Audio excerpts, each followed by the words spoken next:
Breaking news, is anyone watching what's going on in India right now? What do you know about orphans? I mean orphans from the 1800s. Here, and imagine a machine that could power your house for free. Welcome back to the channel. Here we go. This is an update in regards to the missing TikToker who brought us the viral videos of the potentially new fault line that has arisen in Wyoming. And why this is so alarming is it's only 100 miles away from Yellowstone, which we know is a supervolcano. As I stated before in my previous video, as of June 24th, 2024, all of his videos that he has been documenting and posting since February have all been taken down, and he has not posted one single new update. It's as if he's disappeared. If anybody knows who he is or recognizes him, please let us know if he's okay. Take a look at this video. This is another one of his videos I was able to find of this fault line. You ready for something wild? That's a fault line. Crack goes up there, comes down here,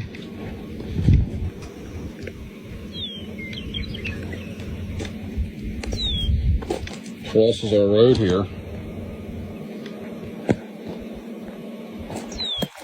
This is all sinking in here.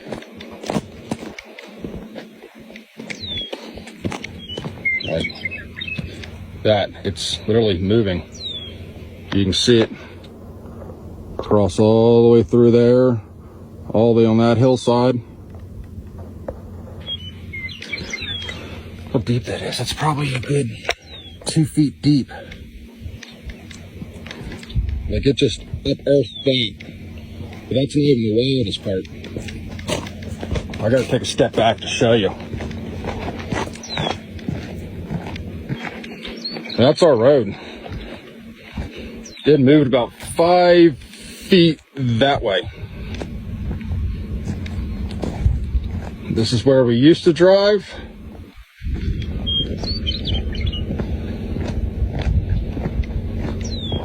And that's where it moved to.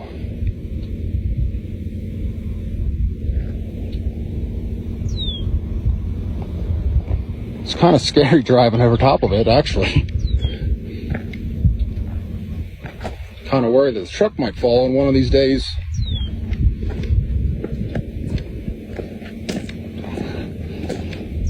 Can't see, but there's another one happening there. And like 5 more down this road. But this is the worst one so far.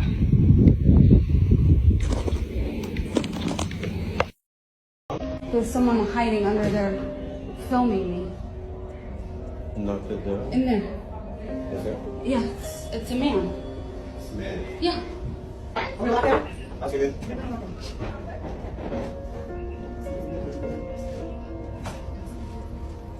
Yeah? Okay, why we do this? He was filming me. Housekeeping, can you open up the door, It's a guy in here that was just. Open up the door. Okay. Okay. You need to call security because he's an employee. He was filming me? Yeah.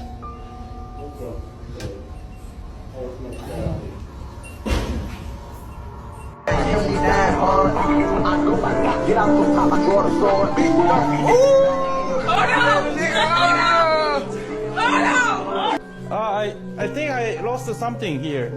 Sas. No, I think I forgot something. Oh shit, 何これ? It's okay? Yeah. Let's go, man. Sas, let's go. Okay. Message you, né? Let's go. Welcome to the fucking news. I'm your host, Kellerman, and here's some of the shit that's been going on in the world today. In Nepal, a plane crashed and exploded shortly after taking off, killing all 18 passengers. Only the pilot survived, and in case you're wondering, no, it was not a Boeing aircraft. North Korea sent more balloons filled with garbage into South Korea. This time one of them landed in the presidential compound, which obviously raised some security concerns. In Gaza, the IDF issued an evacuation warning to the safe zone of Khan Yunis shortly before airstriking the ever-living shit out of it. Thousands of displaced Palestinians fled before the strikes, but somewhere between 70 and 120 people were still killed. Meanwhile, Israeli Prime Minister Benjamin Netanyahu met with U.S. Congress in D.C. and delivered a speech about how he will not stop until total victory is achieved. Also in the United States, body cam footage has been released of Sonia Massey being fatally shot in the head by Illinois police after calling them for help. Now, I can't show you the full video here without getting flagged, so I'll include it in this week's newsletter on Substack, but I can tell you that I've watched this video 10 times and I still can't figure out why the guns came out. It seems absolutely senseless, and yet sadly, I'm sure that a lot of you watching this aren't that surprised at all. Follow me if you give a shit. Now, if you don't want to get upset, just scroll, because this is going to make your blood boil. So you can Google this article by David Kane, and he writes about going back to the workforce after 9 months of traveling and what he has noticed about his spending. So he realized the moment he had a job, he started spending more. And these are not big spendings. It's just one Starbucks here and small little conveniences. So he started looking into why is that, and he also noticed when he was on traveling and he was on budget, he didn't spend money, he didn't have an income obviously, he was much happier than when he went back to work, and even within the first few weeks he realized that he's not as happy, although he started spending money. So he dived into the real reason for the 40-hour work week. And listen to this. The ultimate tool for corporations to sustain a culture of this sort is to develop the 40-hour work week as the normal lifestyle. Under these working conditions, people have to be alive in the evenings and on weekends. This arrangement makes us naturally more inclined to spend heavily on entertainment and conveniences because our free time is so scarce. And then he goes on, I have only been back at work for a few days, but I already am noticing that the more wholesome activities are quickly dropping out of my life, like walking, exercising, reading, meditating, and extra writing. All of that are free. Now, but this is where it gets all exciting. But the 8-hour workday is too profitable for big businesses, not because of the amount of work people get done in 8 hours. The average office workers get less than 3 hours of actual work done in 8 hours, we know that, but because it makes for such a purchase-happy public. Keeping free time scarce means people pay a lot more for convenience, gratification, and any other relief they can buy. It keeps them watching television and its commercials. It keeps them unambitious outside of work. And then this, we have been led into a culture that has been engineered to leave us tired, hungry for indulgence, willing to pay a lot more for convenience and entertainment. And most importantly, vaguely dissatisfied with our lives so we can continue wanting things we don't have. We buy so much because it always seems like something is still missing. This is my friend that I call the rat race. And one of my friends said, only rats can win the rat race. Tesla for razors. So what you are seeing here are carbon nanotubes, which are self-assembling due to energy through a Tesla coil. And when you put energy into this Tesla coil and the voltage is going higher, they are going to self-assemble themselves to wires. So one particle of this here contains thousands of nanoparticles. Looks really satisfying, right? This is the Tesla coil, and so they can transfer the energy wireless from the Tesla coil to those LEDs. When you cut those wires and you put energy again and the voltage is increasing, going higher again, they're self-repairing themselves. Nice fireworks. Perfect demonstration of wireless reaction to electricity. Future of communication. Tell me, what would you do with such a technology where carbon nanotubes are self-assembling themselves to wires to generate traffic or to make traffic possible for communication? You guys, there is no way that's 80-20. There's no way. Literally, come on guys, that's like 50-50. It's just like off to you. I did my grocery order from Walmart, and this is the hamburger they gave us. But you guys, it's not... Y'all remember when hamburger used to have literally the red lines in it like that? Like, it feels like moon sand. Like, what are they doing? None of the juices are normal. Like, it's only been on just a minute, and look at, it's already, like, none of this is normal. For the first time, literally, I'm worried about the meat I'm eating from the store, and I think it's time to go to a butcher. But it's almost like got a gel thick consistency to it. The meat is a little, it's like kind of pasty. Sorry, the steam is not helping. I'm not kidding. That is so deep with grease. Do you see? The grease goes up to the lines in my spatula. That's deep.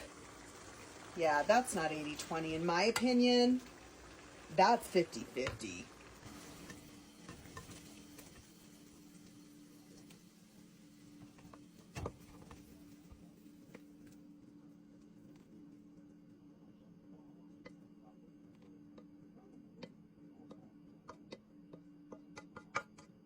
That is a lot of grease. The city of Pittsburgh just authorized a 4-hour daily purge. Like, if you live in Pittsburgh, I hope you got a firearm. And if you don't, go fucking buy one and get a lot of ammo, because you're gonna need it. Because between the hours of 3 a.m. and 7 a.m., your 911 calls are going to voicemail. And also during that time, there is not gonna be a single fucking cop at a single fucking police station in the city of Pittsburgh. Like, during most of the overnight shifts, there is going to be 22 police officers for the entire city. They're not going to be responding to most calls. They're no longer going to be responding to theft, harassment, criminal mischief. And the worst of all, they will not be responding to burglary alarms. The police will not be responding to your house being burglarized. Who the fuck thought this was going to be a good idea? Who the fuck thought that in the middle of the night you only need 22 police officers for the whole fucking city? Who thought sending 911 calls to voicemail for 4 hours a day was a good idea? Y'all are literally about to have a 4-hour purge every fucking day. Your city is going to get torn apart. Seriously, citizens of Pittsburgh, buy firearms. Lots of firearms. Because the police there aren't going to protect you anymore.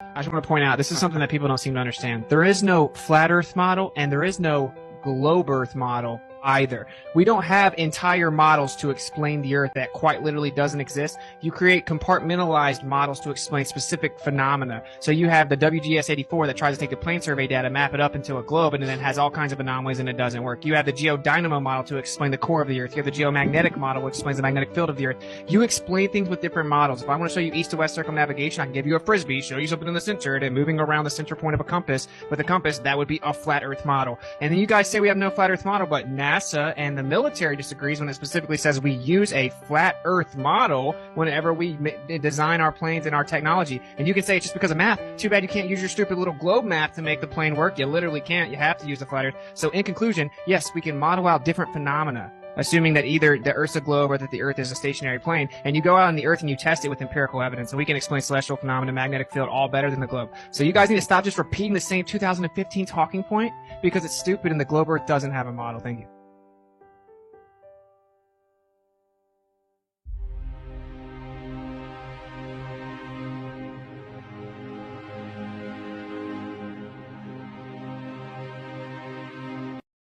Have you ever encountered someone who staunchly defends a politician, leader, or public figure, regardless of the controversial statements they make? I'm sure we've all seen those devotees who passionately praise their chosen idol despite obvious flaws in logic and judgment. Let me ask you this. Have you ever been baffled by why an otherwise intelligent friend blindly follows a pundit who routinely argues against common interest? Or why someone excuses a wealthy businessman's callous policies by pointing to their financial success as proof of profound wisdom? If you've had frustrating experiences with seemingly intelligent yet stubborn devotees of irrational leaders or policies, then you'll likely relate to Carlo Cipolla's famous writings on human behavior. Cipolla was an economic historian and professor who formally studied and classified various types of foolish thinking, teaching at the University of California, Berkeley. In the 1970s, Cipolla became fascinated by patterns of stupidity and unintelligent decision-making across societies throughout history. While we often think of stupidity as simply a lack of knowledge or intelligence, Cipolla argued it has fundamental laws and predictable root causes independent of other traits. His satirical yet insightful treatise proposes that human stupidity follows distinct mathematical patterns governing choices that go against common sense and self-interest. As the basis for his theory, Cipolla categorized people into 4 behavioral groups. The intelligent, those who benefit both themselves and others. The bandits, those who benefit only themselves by harming others. The unfortunate, those who cause harm while trying to help others. The stupid, those who harm both themselves and others. Cipolla argued it's this last group of stupid people, driven by an innate tendency towards nonsensical decisions that damage even their own interests, that baffles intelligent observers. And the root causes driving such stupidity come from characteristic flaws like arrogance, self-delusion, persistent ignorance, absent-mindedness, and more. Cipolla's first law of stupidity is, always and inevitably, everyone underestimates the number of stupid individuals in circulation. Here, Cipolla means that people assume at any given time that individuals thinking or acting stupidly must be a small fringe group among the general population. We figure societies couldn't function otherwise if a large number of people didn't behave rationally most of the time. Yet, as Cipolla points out, this assumption underestimates just how many stupid people exist, and how ready large segments of the population are to think and do stupid things. Like in Germany in the 1930s, when millions of ordinary citizens supported the extremely aggressive and unjustified actions of the Nazi Party, enabling enormous atrocities that brought no benefit to average German families. The world was horrified to realize how regular teachers, doctors, musicians could enable such unrestrained racism and cruelty when caught up in nationalist frenzy, instead of recognizing it as a moment of profound stupidity. Cipolla's second law of stupidity states, the probability that a certain person is stupid is independent of any other characteristic of that person. Here Cipolla means that even wealthy, educated, skilled people can also be stupid. Cipolla considered stupidity as a human characteristic, like having blonde hair or black eyes. Cipolla posits stupidity is a variable that remains constant across all populations. Every category one can imagine, gender, race, nationality, education level, income, possesses a percentage of stupid people. There are stupid college professors. There are stupid people at Davos and at the UN General Assembly. There are stupid people in every nation on Earth. Look at all the educated fans who become blind devotees of music or movie stars, for example, suspending good judgment no matter what their beloved celebrity says or does. The star's talent and fame somehow paralyze the part of fans' brains that should foster critical thinking. Similarly, many people automatically assume business leaders must make good choices just because they became wealthy. Yet history shows seeking profits need have nothing to do with wisdom in other domains. Such leaders gain followings of people who leave their own judgment aside. Cipolla's third law of stupidity is, a stupid person is a person who causes losses to another person, or to a group of persons, while himself deriving no gain and even possibly incurring losses. What Cipolla means here is that people or entities that behave stupidly inevitably cause harm, trouble, or negative outcomes for others around them, even when they gain nothing from their stupid actions themselves and may in fact make their own situation worse. For example, destructive authoritarian governments through history that pursued brutal, corrupt policies at the expense of their own citizens. Such regimes caused tremendous financial losses and suffering for millions of people, while the ruling class hoarded power and wealth only for themselves. Most authoritarian leaders ultimately damaged their own nations as well, once popular discontent and economic decline reached tipping points. Their unjustified cruelty brought harm all around, despite promising prosperity if people trusted them as saviors. Cipolla's fourth law of stupidity. Non-stupid people always underestimate the damaging power of stupid individuals. In particular, non-stupid people constantly forget that at all times and places and under any circumstances to deal and/or associate with stupid people always turns out to be a costly mistake. Here Cipolla emphasizes how people behaving sensibly downplay, or dismiss the influence and impact stupid people can have by making terrible decisions others then enable or follow. We expect societies to course correct against irrational beliefs gaining ground. But as countless historical cases show, it takes very few people in power doing or enabling stupid things for far-reaching harm to be unleashed, costing lives, destroying wealth, and collapsing systems. And non-stupid people perpetuate the problems by giving stupidity the benefit of doubt rather than confronting the risks it poses when left unchecked. Dictators have triggered widespread wars and violence by whipping up the stupid tendencies in human nature that rational people thought would be restrained by others. Sepola's fifth law of stupidity is, a stupid person is more dangerous than a pillager. In this law, Sepola argues that individuals behaving stupidly pose far greater risks than those he categorized as bandits, meaning people acting out of self-interest at the expense of others. While bandits seek to maximize their own benefits regardless of harm, they generally don't seek to inflict damage for its own sake, if there is no personal gain. On the other hand, stupid individuals can generate utterly pointless harm and destruction through their foolish choices and beliefs, even without benefiting themselves, and without regard for collateral damage. Destructive social movements often arise and gain ground because enough stupid people buy into irrational ideologies that scapegoat or dehumanize vulnerable groups. Within such movements, say a government or violent mob, bandits certainly exploit others' stupidity for personal gain when given the chance. However, it takes a far greater number of true stupid followers to enable harm and suffering on vast scales over time. As Sepola concludes, because stupid people inflict severe damage that is utterly unjustified and helps no one. While undermining their own self-interest, they pose exponentially higher risks than those merely acting out of selfishness. Even bandits depend on moderating their greed to avoid total ruin. But stupidity has no such self-regulation. This makes unchecked stupidity the most dangerous societal threat. In short, Carlo Sepola aimed to explain why acts of stupidity that harm others keep happening throughout history. His 5 laws remind us that stupid thinking is more common than smart people like to admit. When waves of foolish beliefs grip societies, damage often spreads before rational folks realize what's happening. We see this again and again when crowds blindly follow leaders lacking wisdom or compassion. Nazi Germany stands out as one such horrific case among many. Yet Sepola argues that since people who think sensibly will always outnumber those acting stupidly, we can limit the damage if we remain vigilant. Staying alert to humanity's tendency towards foolish acts before they spiral is key.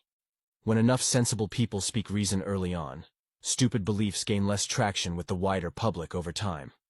So, while Sepola's laws are gloomy about levels of stupidity lurking among all populations, he says rational people have strength in numbers to reduce its harmful influence on society. We must simply never underestimate or dismiss its abundance and appeal. In this way, accepting the persistence of stupid thinking makes containing it more possible. And that is the optimistic lesson in Sepola's warning. Like and subscribe to our channel for more thought-provoking content. The mysterious rice experiment. Dr. Immortal has conducted another interesting experiment. He placed rice into 3 glass beakers and covered it with water. And then every day for a month, he said thank you to one beaker, you're an idiot to the second, and the third one he completely ignored.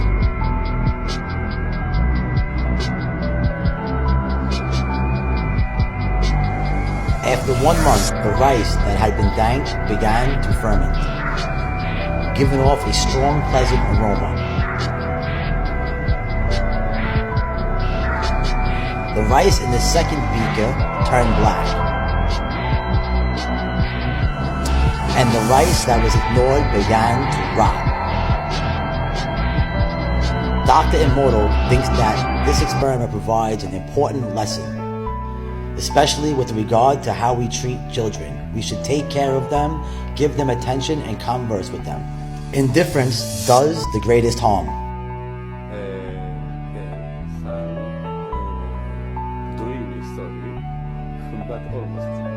Doing some research on the New York City subway stations. And it's interesting because they said that the subway stations were founded in 1904 and they opened in 1905. So they were found, that's what founded means, they were found in 1904 and they opened 1 year later. They didn't build them, they just took ownership of these tunnels that are deep underneath New York City. And it's interesting because when you look at all of these tunnels, you sit there and think, okay, you go up above on the street, you got horse and wagon and all this stuff roaming around, but you're building these massive tunnels cutting through the earth. Take a perfect example. Go outside, get a shovel, and see how far you can go in the earth. Especially in a time around the 1900s where it's very challenging to do that. There's no construction photos.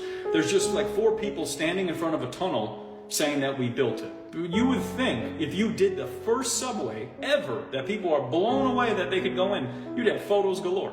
But you only have 1 photo of 4 people standing in front of a tunnel saying that you founded the tunnels of New York City. I've seen Kirlian photographs of this with little energy spikes coming off the top of these. I've done a lot of dowsing with these 2 different I had some with 64 pyramids and 16, and different configurations had different types of spins and sizes of spins on. There was a big rave back in the 70s when some group behind the Iron Curtain, I think it was in Czechoslovakia, filed a patent that said that something like this would sharpen razor blades. Right. I did a number of experiments with that, and fact is they do. They do. I did that too. It's totally unbelievable, but it works. And just something in the collection here. Thought we'd show for people who like to build little gizmos. This drawing, this was originally, we've traced this back to antiquity, but it was certainly made famous by the research that Pat Flanagan did on it. Right, it was on a Sensor 2 pendant. Yeah, this became the heart of his Sensor 2 pendant, and he sold a lot of these. He sold them on transparencies, very large. He sold them as little metal medallions. He sold them all over the place. And it was also an integral part of the antenna system for his little ELF pulsar called the Earth Resonance Generator. Right. This diagram focused an energy that was very beneficial to life. And he called it, he said it focused what the pyramids generated, what he called the pi ray. And so I became very interested in this. At the same time, Christopher Hills was putting out a device called the pi ray coffer that used a different symbol on it, which was this one, the concentric squares diagram. I built the pi ray coffer from their book, and anyway, it had a little coil going down into it, and you'd place a piece of paper that had a thought on it or something, and your witness in it, and it would amplify that. And these things worked really well. And I became fascinated with this kind of thing in the early days, 13 years ago. And so I decided to try and come up with something that would do this that was very, very inexpensive. Like, I draw all this information about if you just draw the Hieronymus machine, it would work as well as the machine. And all this stuff was in the literature. Here's the one that was used, took it right, lifted it right out of the Nuclear Revolution book and then blew it up. And this one I found in another book. I like that. Going back to this, Christopher Hill says in one of his books that the concentric squares diagram that we showed earlier generated the same kind of energy as a pyramid like this. So I did some experiments and I put together a sheet of paper like this.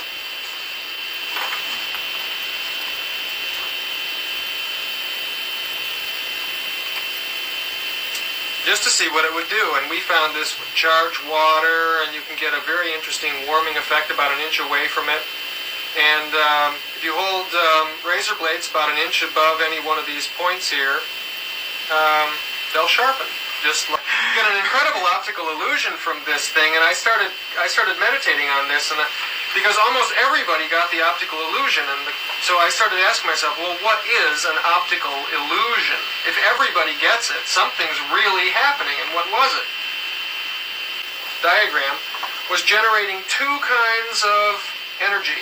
One of them, both of them would impinge upon your optic nerve. Coming off of this on a psychic level which said this is white light. It's pure white. And the other one is the physical image of alternating white and dark areas. And the fact that your brain is getting both of these messages simultaneously, it can't focus on both of them at the same time. It's actually something going on in your nervous system.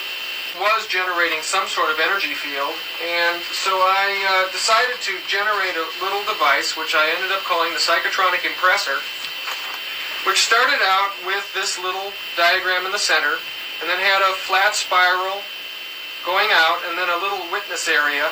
And so this was kind of my cheap man's version of Christopher Hill's Pyrrhay coffer. It had the little... And we found that you could get very similar effects using this as the Pyrrhay coffer.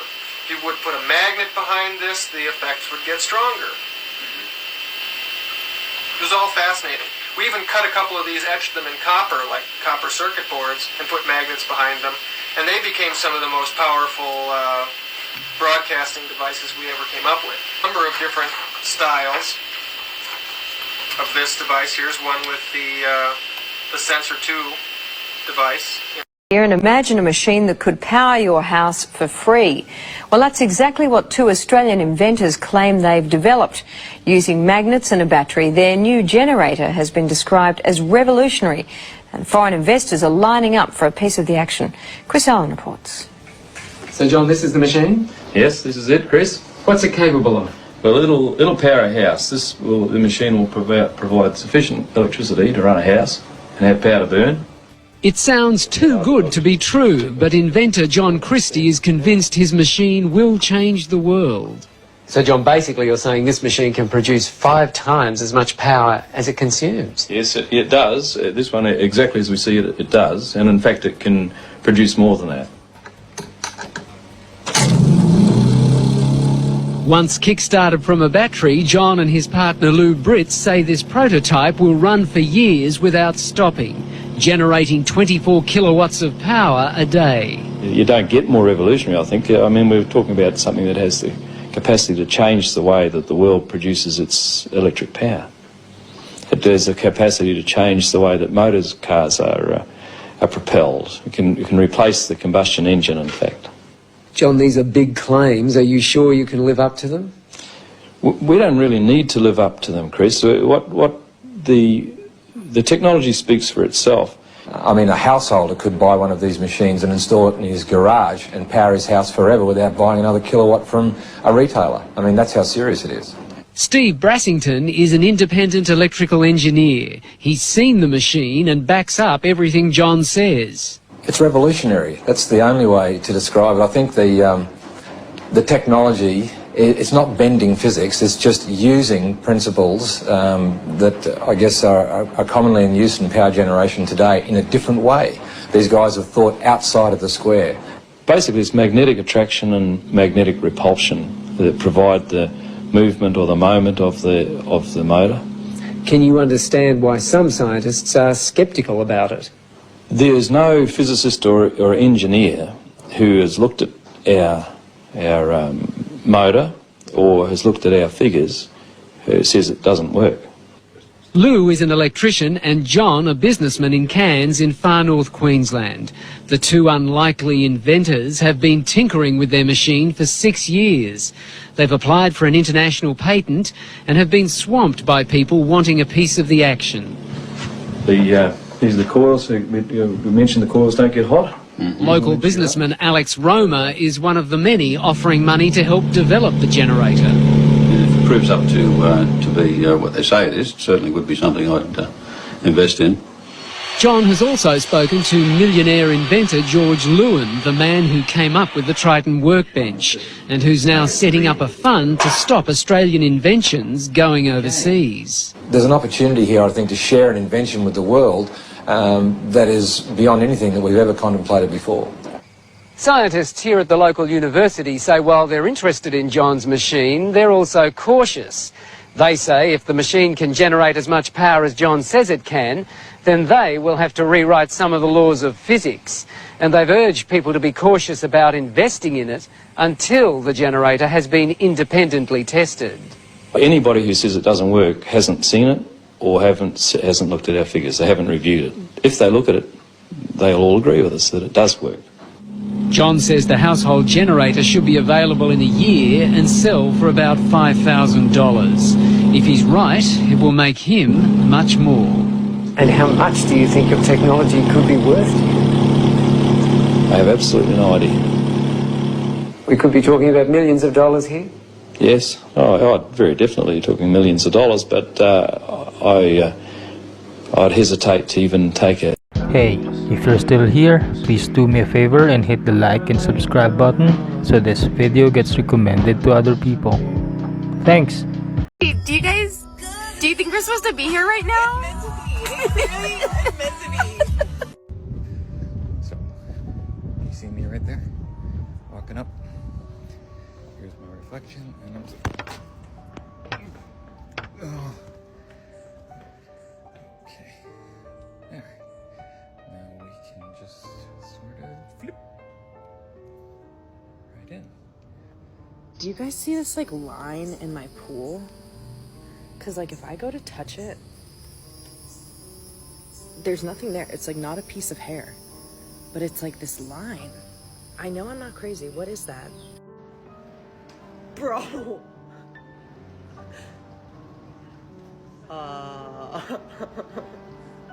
What the fuck? What is that? If the sun is down there, we're at sunrise right now, not sunset, but sunrise. Then what is that big planet up there? Look at this cat. It looks like it's wearing brown fluffy pants or cowboy chaps. He turned up outside my BFS Andy's house today. What should we call him?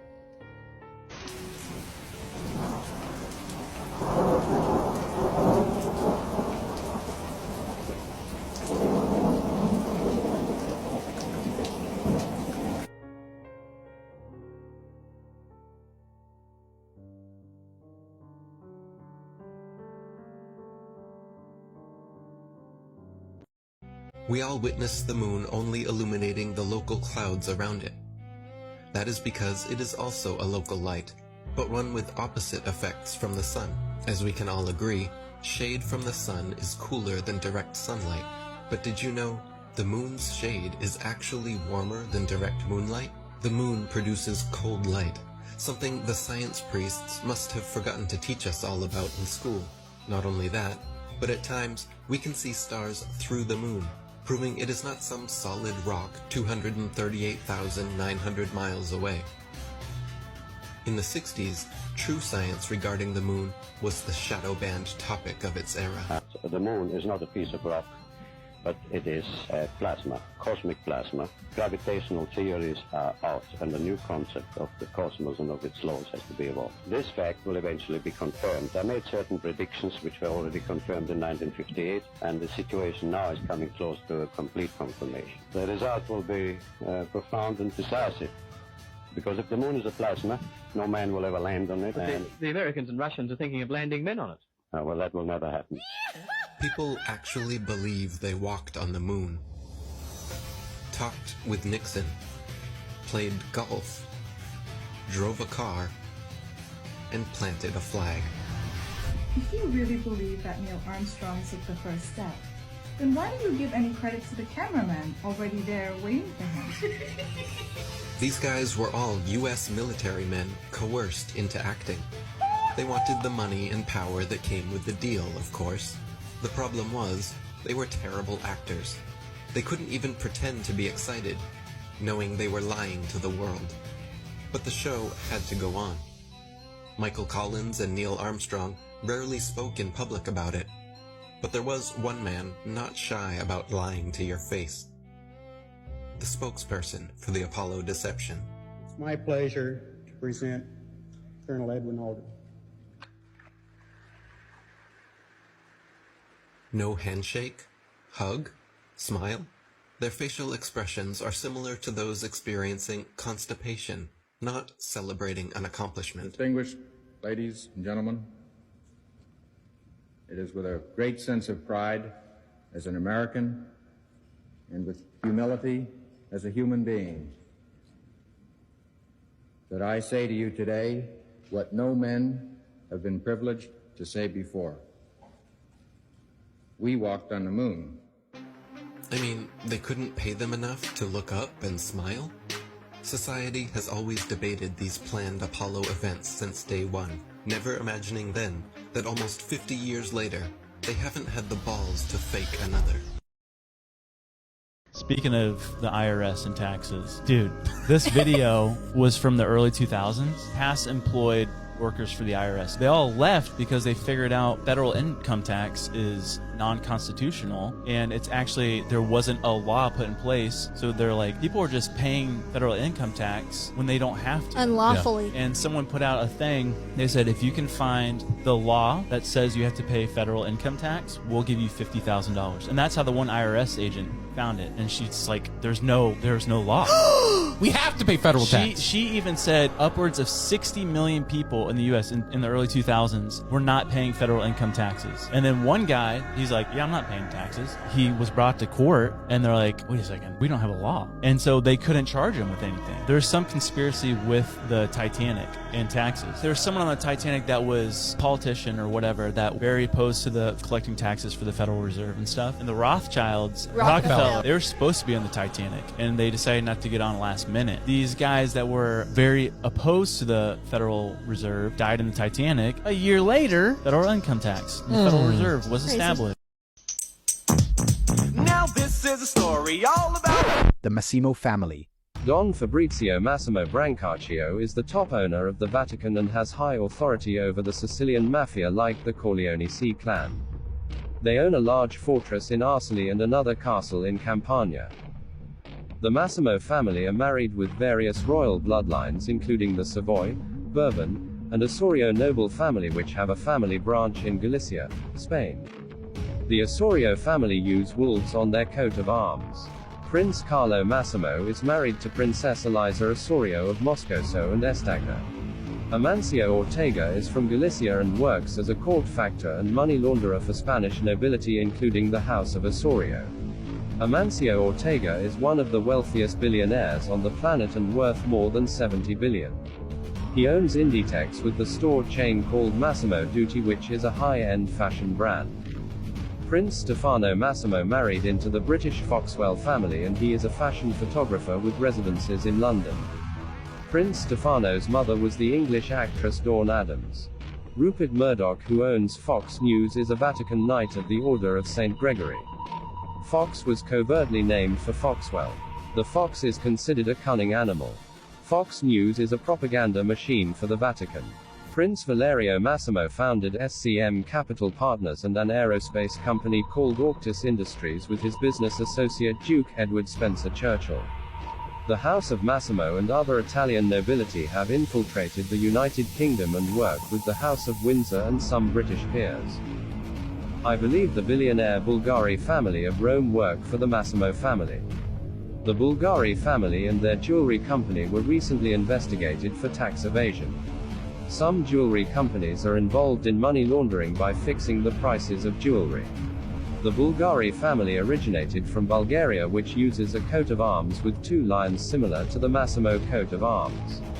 I believe the term black in black nobility refers to the Black Sea along the eastern coast of Bulgaria. The words mass and bulge can be synonymous. The House of Massimo is the nucleus of the black nobility. They are the primary owners of the Holy See. It is believed that they have a hidden ancestry with the ancient Spanish House of Burgundy. Queen Maxima of the Netherlands claims Burgundian ancestry. It is also believed that Baron August von Senarclens de Grancy, who had an affair with Princess Wilhelmine of Baden, was a relative of the Massimo family, and this is why the House of Hesse created the name Battenberg for suspected Senarclens offspring, which later married in with the royal families of Russia, Spain, Sweden, and England. Prince Carlo Massimo oversees the Sovereign Military Order of Malta as president of the Italian Association of the Order of Malta. The Order of Malta was involved in various wars, and several top military and intelligence leaders in the United States like Alexander Haig, William Colby, and John McCone were Knights of Malta. The black nobility used Jesuits as Roman intelligence and infiltrators.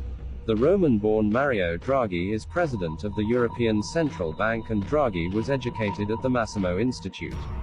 The black nobility have control over vast wealth through private Swiss banking. The Massimo family also run organized crime in Rome like the Magliana Mafia, and were one of the families behind the neo-fascist group Nuclei Armati Rivoluzionari, headed up by their agent Massimo Carminati. Most mafias paid dues back to the Massimo family through their Corleonesi clan of Sicily.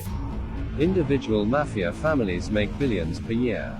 It is believed that the Massimo Palazzo has an underground tunnel connecting to the basement of the Vatican, which is how they have maintained their control.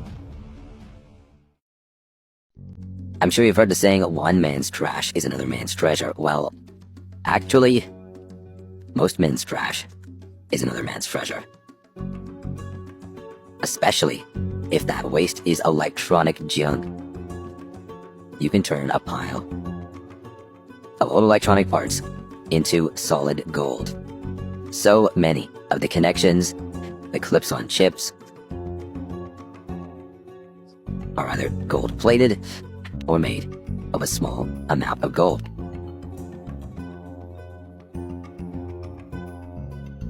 Whether it's chips, SIM cards, motherboards, you just need to clip it all away, pile it up, and there's a special chemical process for separating the gold out of the rest of the metal involved and refining that. First things first, tear those motherboards apart and pile them up. You can see those pins in some piles, SIM cards in another. And now time for that chemical reaction, melting away the unwanted with hydrochloric and nitric acid mixed together. That poured over top of the scrap gold, well, just give it some time. Watch what happens, and then, once all that's done, you can filter it.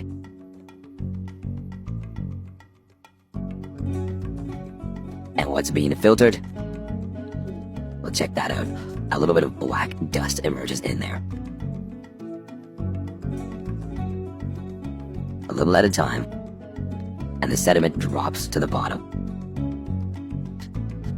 And that chemical reaction is separating that black sludge that in fact contains, you guessed it, gold. As it dries out, you'll see it start to take on that color. That brownish gold powder is just a few steps from becoming your own solid gold. Now put it into a crucible and use some induction heating or a torch. In this case, induction heating. A little borax can be sprinkled on to help it all connect. And just look at that. At the center of it all, a nice round bead of gold is forming. Now completely molten, it can be flipped and tapped out. And wouldn't you know, in that pile of junk, there was a whole lot of gold. See, back then in the 1930s, Germany, that became the most prosperous, highest standard of living, highest wages, 6 weeks mandatory vacation on cruise ships that weren't allowed into this country because the British did not want, the leaders did not want the British people to see how good the Germans had it. All of that he achieved, and he outlawed usury. Adolf Hitler outlawed usury. You know who else did that? Oh, a guy named Muammar Gaddafi did that. Oh shit, something bad happened to him. Abraham Lincoln did that too. Oh shit, he got shot in the head too. Oh, John F. Kennedy did. Oh shit, he got shot in the head too. Seems like everybody who touches the money and usury, Jesus got crucified, didn't he? If Jesus were here today and he said what he said, quote, the synagogue of Satan, he'd be in prison for anti-Semitism. I'd probably be hanging out with Jesus in the cell under investigation for terrorism and anti-Semitism. Everything I have just said is true. I'm going to do it on this show, and this is going to get tons of views, and I'll tell you what, you'll get some heat for it, but the bottom line is this. I will debate anyone on this planet. I say it to you, the camera too. anyone. I will debate your best on World War II and a man named Adolf. There you go. I was meaning to hold off on this shit, but you know what? We don't have time. We don't have time.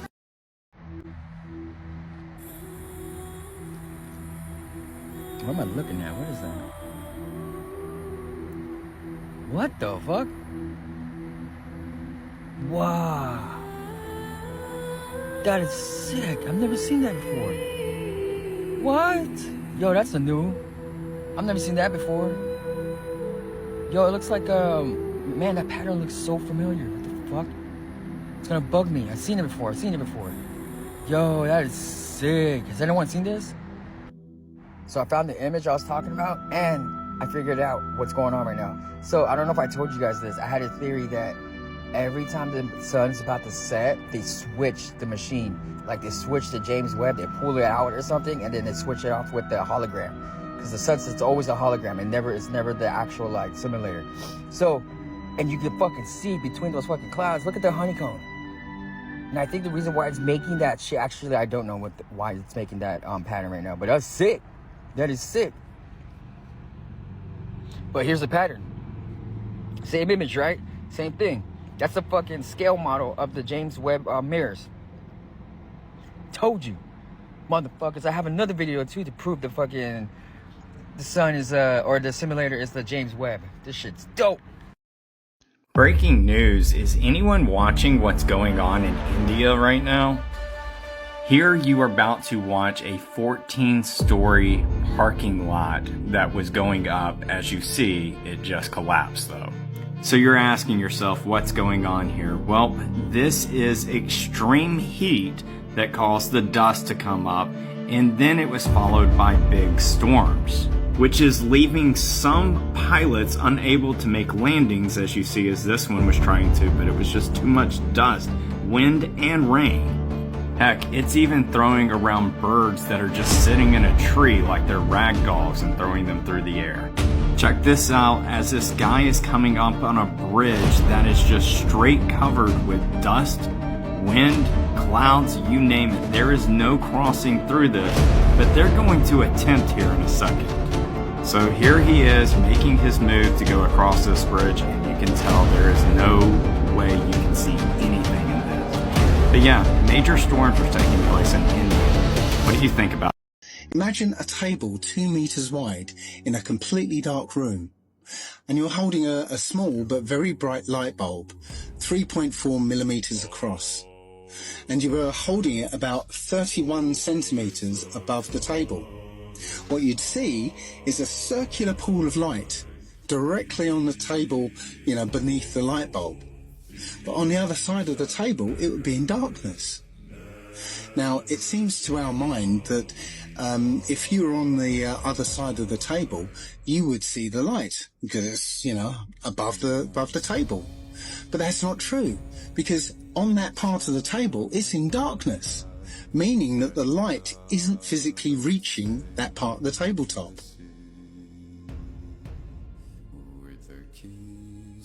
Your senses are correct.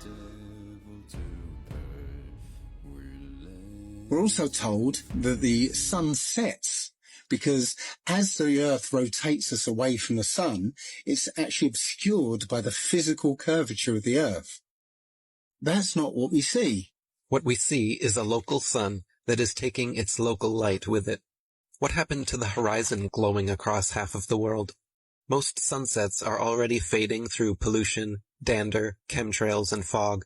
Plus, refraction will always make the sun seem like it's going down, as well as your perspective. It would appear to sink down in your field of view. That's perspective. The further away you get from it, the lower it will appear.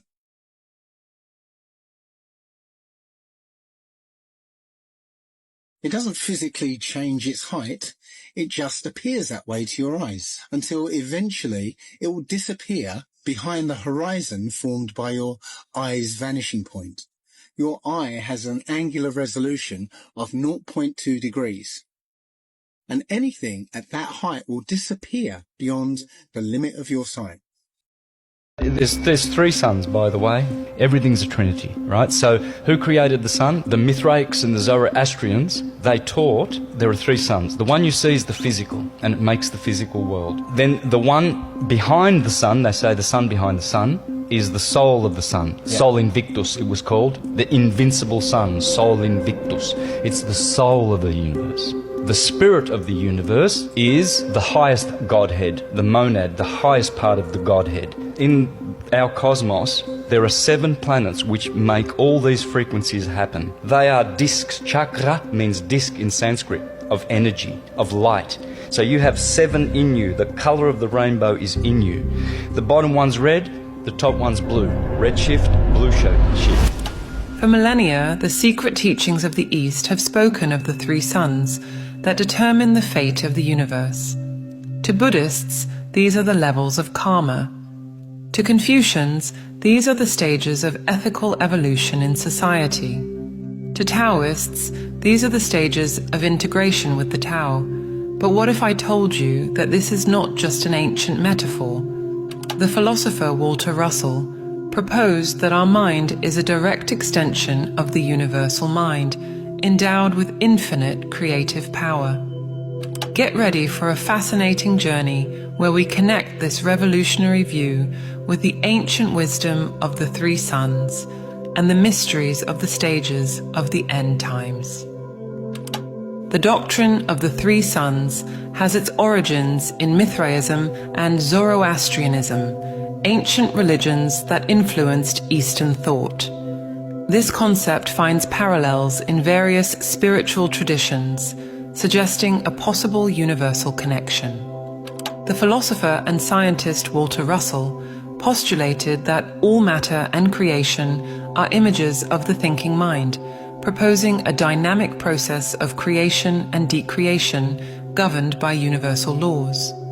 This perspective offers a new lens for interpreting ancient teachings, potentially revealing insights about our nature and divine potential.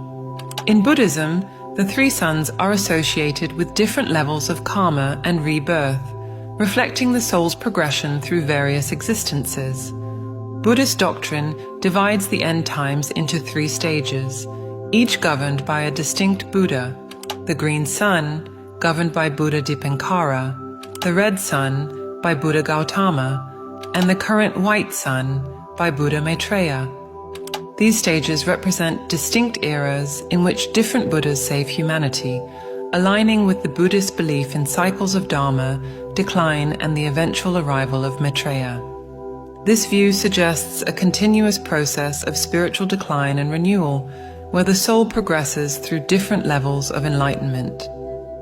The Confucian interpretation of the 3 suns focuses on the ethical and moral growth of society. The concept of Ren, which represents the essence of being human, is seen as an element that develops and matures progressively to higher stages throughout history. Kang Yue, a significant Confucian reformer of the 19th century, proposed a view of history as a progression from the time of disorder to the time of approaching peace, culminating in the time of universal peace.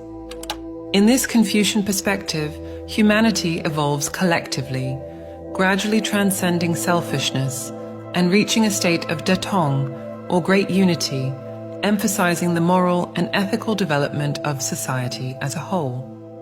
This suggests that the soul's journey is intrinsically linked to the collective progress of humanity. The Taoist view of the 3 suns centers on harmonization with the Tao and transcendence. Taoist schools discuss the concept of Hunyuan, original chaos, which precedes Hundun, undifferentiated chaos, marking the beginning of primordial Qi. This perspective emphasizes a cyclical process of returning to the primordial state and unity with the universe. In Taoist cosmology, the journey of the soul through the 3 suns represents a movement toward complete integration with the Tao. This process of harmonization and transcendence is seen as the ultimate goal of spiritual practice, where the soul attains a state of perfect unity with the cosmos.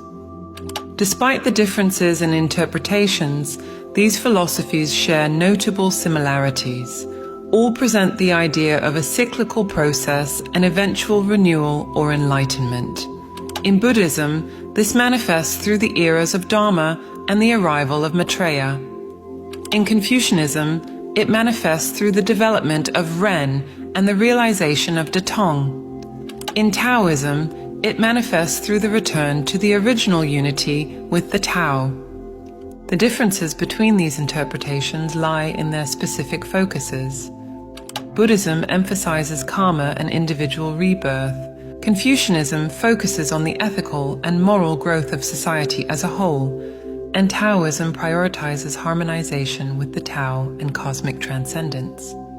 Understanding these philosophies provides us with a philosophical framework to comprehend the evolution of the cosmos and humanity. It also offers points of intersection with Western philosophy through Walter Russell's thoughts. Russell proposes a revolutionary view of the universe, describing God not as an abstract entity, but as a tangible substance that permeates all existence.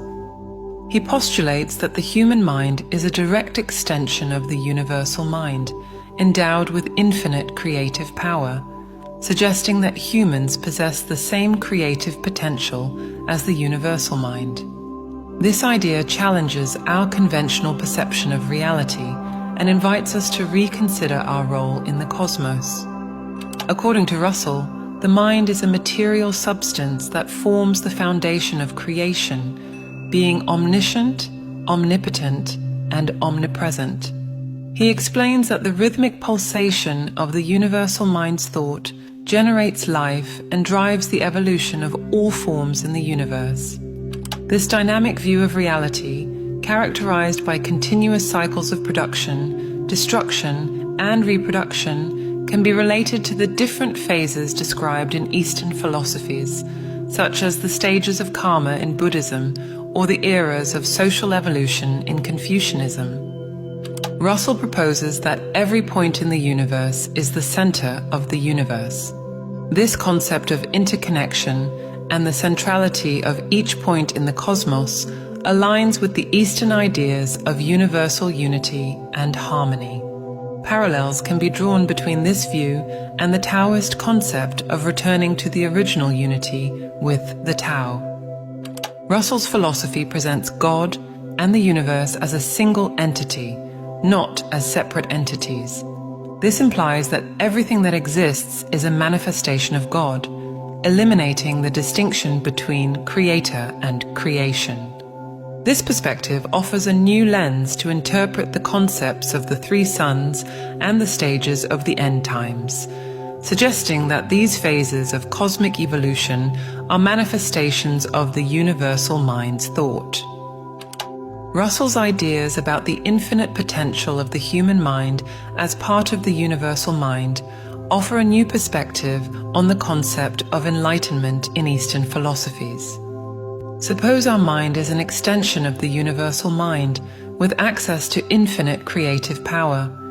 In that case, this suggests that the state of enlightenment described in Eastern traditions can be understood as the full realization of this inherent divine potential. Russell's view that the mind's thought is light and that light is universal establishes a fundamental basis for understanding reality.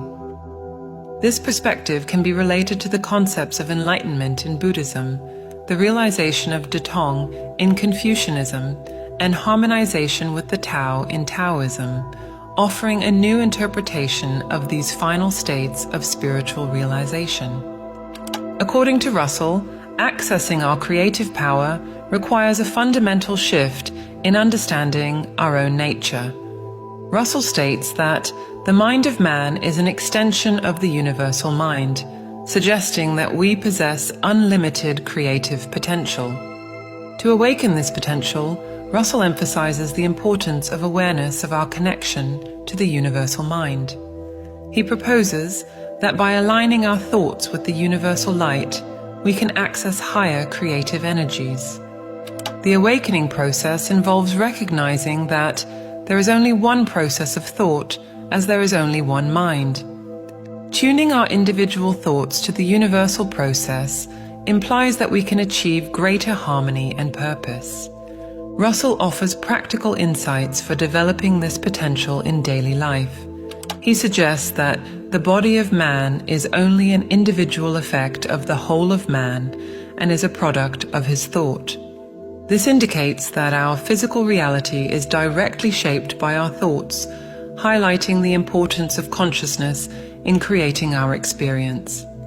In Russell's view, individual awakening is intrinsically linked to collective and cosmic transformation. He states that every point in the universe is the center of the universe, emphasizing the interconnectedness of all beings and the ripple effect of individual enlightenment on collective consciousness. Russell's philosophy invites active participation in the dynamic interplay between thought, matter, and energy that defines our universe. This perspective suggests that through conscious thought and expanded awareness, we can shape our reality and contribute to a more harmonious future. By understanding the fundamental interconnectedness of all things, we can envision a horizon of unlimited possibilities for the evolution of human and cosmic consciousness. The universal mind, conceived as the driving force behind all creation, operates through ideas, forms, and rhythms, following immutable laws that ensure an orderly and harmonious creation. This eternal process, without beginning or end, suggests that our participation in creating the future is continuous and meaningful. Understanding this cosmic interconnectedness allows us to recognize our crucial role in shaping collective destiny. Each thought and action reverberates through the web of existence, influencing the course of universal evolution. This understanding invites us to take greater responsibility for our choices and their impact on the whole. Russell's philosophy proposes that by aligning our consciousness with the universal mind, we can access a vastly expanded creative potential. This alignment is not just a theoretical exercise, but a transformative practice that can fundamentally alter our experience of reality and our ability to shape the future. Awakening this creative potential is not an isolated event, but a continuous process of expanding consciousness. As more individuals awaken to this reality, the cumulative effect has the potential to catalyze a global transformation, leading to a more harmonious and enlightened future for all humanity. This path to an enlightened future is not a passive journey, but an invitation to active participation in the co-creation of our collective reality. By recognizing and cultivating our divine potential, each individual becomes an agent of change, contributing to the evolution of human and cosmic consciousness. And this next video is exactly about how we can co-create our reality. If this video resonated with you, write in the comments, "It made sense to me." Man, fuck what they told you. You know why? Because they didn't fucking tell you about this. What do you know about orphans? I mean orphans from the 1800s. We all heard about all these orphans every fucking place, right? And these massive orphanages that were built to house these orphans, shipped on trains, called homeless, and from cities like New York City, and gathered up and shipped out west. When I first learned about all these orphans, and I started looking into it and found out about these orphan trains and dug a little bit deeper to the orphanages that they lived in, these massive Tartarian-style buildings. And then I traced it all the way back to the incubator babies, Coney Island and the World Fairs, and how they were growing clones. When they reached a certain age, they set them outside and caught them as homeless, shoved them on trains and sent them out west, calling them orphans. This is how they got those incubator babies out west to repopulate. That's what's happening here. This was repopulation, and this is how they did it. If you just take a little while to suspend your disbelief, then you'll start to see as I see.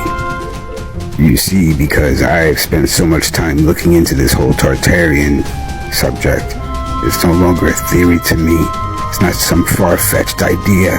I look at this and I say there's a story here that we're not being told. I'm trying to tell you that I am a Tartarianist, and that gives me this whole different insight into what was going on back then. Look at the buildings that they were shoving these orphans into. And where did they put them?